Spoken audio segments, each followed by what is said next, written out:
everyone. Once again it's Accelera Tutorials and I am Sunita ma'am. If you're watching my video for the first time, don't forget to press the bell icon and subscribe so that you can keep getting notifications. You can like, share and even put your comment down in the comment box and watch the video till the end, because if you don't watch it till the end you will not be able to understand the explanation. This poem which I have prepared, it is for class 11th students and it is the third poem of Hornbill's The Voice of the Rain. It has been composed by Walt Whitman, who was born on 31st May 1817 at West Hills, New York in the United States, and he died on 26 March 1892 at Camden, New Jersey in the United States. He was a poet, an essayist, journalist, as well as a humanist. He was a very influential poet and he was famous as the father of free verses. His very famous and well-known poems are "O Captain, My Captain." The other one is "When Lilacs Last in the Dooryard Bloomed" and "Leaves of Green." The Voice of the Rain is also one of his very famous compositions, and he has written it in the form of a conversation. In this poem, the rain has been personified as the rain is describing its life cycle, how it starts its journey from the earth up into the sky, and then how it again comes down in the form of the rain. It is a very beautiful poem, and to understand the poem, come let's have a look at the word meanings. So here we have the first word, art thou. This is an old English word, an archaic word which means are you. I have written it here for your convenience. Poem of the earth. Poem of the earth means the beauty and the charm of the earth, because it is the rain which beautifies the earth. Eternal, perpetual or everlasting. Impalpable, which means that cannot be seen or cannot be touched. Whence, again here this is an archaic word, old style, old fashioned word which are no longer used. Whence means where. Vaguely, not clear. Descend means to come down. Lave, to wash. Droughts, famine, dried land, parched land. Atomies, small particles. Then here we have globe, which means the earth. Latent means hidden. Origin, birthplace. Issuing, providing. Fulfillment, completing. Wandering, travel aimlessly. Wrecked, unwrecked. Here it means to be considered, to be given attention or not cared for. That is the meaning of wrecked and unwrecked. Duly means correctly, properly, respectfully, aptly. That is the meaning. So these are the word meanings, and as we start the explanation it will be easy for you to understand. So let's begin. The first stanza, I have written the poetic devices on the whiteboard. And who art thou, said I to the soft falling shower, which strange to tell gave me an answer as here translated. I am the poem of earth, said the voice of the rain. Now we can see how the poet has started the poem in the form of a conversation. He has picked up a conversation with the rain. The rain is falling very softly and he is asking that shower that who are you? And surprisingly the rain gave him an answer. Here the rain is answering back. Actually human quality is being given here, so the rain is being personified over here. So the rain surprisingly gave the answer, and the poet has translated it down. As we read, we will see that what all the rain has said in the poem about itself, about its life cycle, about its journey. And the rain is saying that I am poem of the earth, means it is the beauty and the charm. It is the life-giving aspect of the earth. It is because of the rain that beauty spreads all around, and it is because of the rain that we too survive on the earth. So let's have a look at the poetic devices. Now here we have the personification. As I told you that the human quality is given to the rain. So the rain is saying I am. Here the rain is saying I, and I is a human quality. So it has been personified. Then next we have the alliteration, said, soft and shower. Then we have metaphor, I am poem, because the direct comparison of the poem with the earth. Visual imagery, soft falling rain and voice of the rain and soft falling shower. Then we have the apostrophe. Apostrophe is an address to an unseen audience. Here the rain is being here said as an apostrophe. And who art thou? Because the rain cannot speak. Okay, and the poet is asking the rain the question. And next is the assonance. Here the sound effects which are given here, thou and shower. So yeah, the O sound is coming, and soft and falling, the A sound is coming. So it is an assonance. So now let's begin with the second stanza.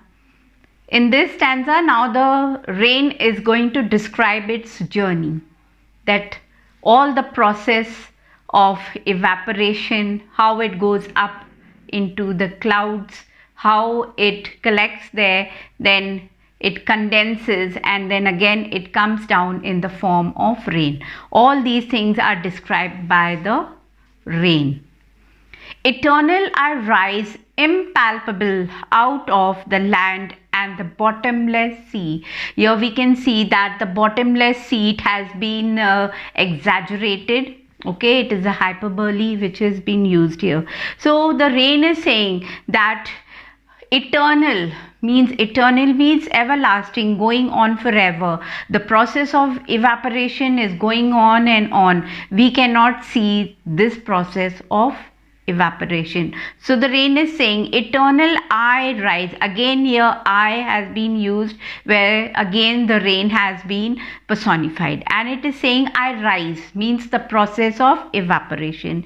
Impalpable means we cannot touch that evaporation, we cannot see that evaporation, and this process is occurring on the land as well as the water is evaporating from the bottomless sea also. And then it is saying upwards to heaven, whence vaguely formed, altogether change and yet the same. So water has different forms, that is solid, liquid and gaseous. So vapor is the gaseous form of water, and here the rain is saying that it rises upwards. Upwards means it goes up into the sky. Whence means where. It is vaguely formed, it's not clear. Okay, and when the clouds get saturated, okay, with these droplets of water vapor, then what happens, that it condenses and again it comes down in the form of water. So the rain is saying that I go up, I am water, my form has changed, but again I come down in the form of water. So this is what the rain is saying, that here I have changed, but then again I am the same water which is coming down in the form of rain. I descend to lave the draughts, atomies, dust layers of the globe. So the rain is saying that I come down. When I come down in the form of rain again, it is me that I wash away all the dust particles from the earth. When you see the rain falls, all the rooftops and the road, everything becomes very neat and clean. Even the leaves, you can see that all the dust particles from the leaves also, they have been washed away. So that is what the rain is saying, that when I descend, I wash away all the dirt from the earth, and I quench the thirst of the earth. The drought struck in areas, the areas which are famine struck in areas, which the land has become parched and dry, I quench the thirst of the earth. And not only the thirst of the earth, even I quench the thirst of the human beings. So this is what the rain is saying, that not only of the earth in a particular place, all around, wherever I fall, I give beauty and charm to that part of the globe, the earth. And all that in them without me were seeds only, Latin unborn. So the rain is stressing on this point, that everything is useless without the rain.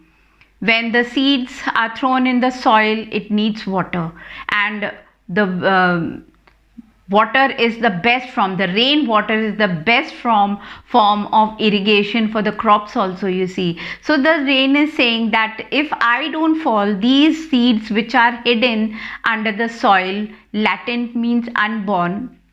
So these seeds which are hidden in the soil, they will be unborn, they will not be able to sprout out. That is the reason why we see that as soon as the first shower falls, we see that a beautiful smell of the soil it comes, and then after that we see that all the grass starts sprouting up, and then we can see greenery all around. So this is what the earth is saying, the rain is saying, that I give beauty to the earth.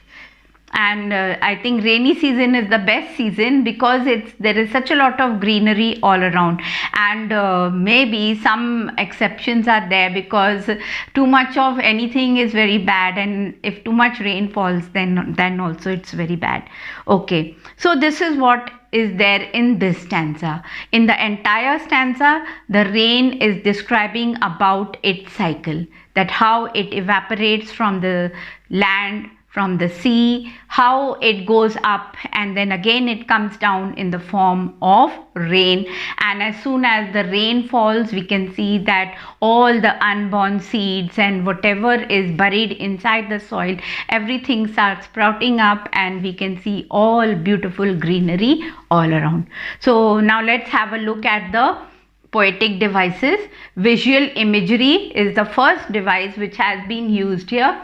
And personification, already we know that I is referred to the rain. Okay, so here the visual imagery is droughts, atomies, dust layers. Then the hyperbole, bottomless sea, it's being exaggerated, so it is a hyperbole. Metaphor, Latin unborn, give back life to my own origin. Then here we have this ascenditan. This is a device where the conjunctions are omitted. We can see, for your reference, I have even written the lines. You can see in your book, and you can refer to these lines. We will see that bottomless sea, upwards to heavens, whence vaguely formed. So this is there where there is no conjunction used in this particular line. So omission of conjunctions. Altogether change, with droughts, atomies, dust particles. In the 7th line it is there. Seeds only, Latin unborn, it is in the 8th line. So the lines also I have written for you, and it will be very easy for you to refer to them. So now let's shift on to the 3rd stanza. In the above stanza, we had read about how the rain is talking about its essence, that it never loses its essence, and it changes its form, but even then it again comes back down to the earth in the form of water, rainwater. Okay, now here the rain is saying, and forever by day and night I give back life to my own origin. So here the rain is saying that whenever the rain falls, okay, day and night, it is giving back life to its own birthplace. Why? Because the birthplace of the rain is the earth and the bottomless sea. Wherever there are water bodies, it is from there that the evaporation takes place, and this evaporation is a process which goes on throughout the year. It goes on, we cannot see this process.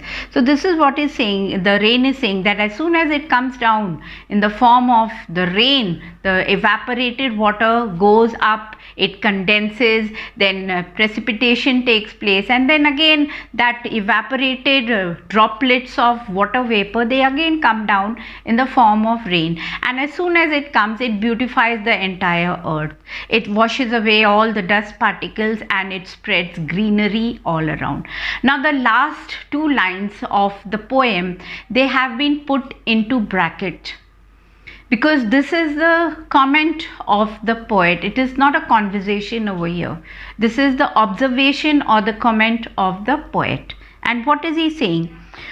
For song issuing from its birthplace, after fulfillment wandering. Now he has made a parallel line. This is a parallel line. A parallelism is there between a song and the rain.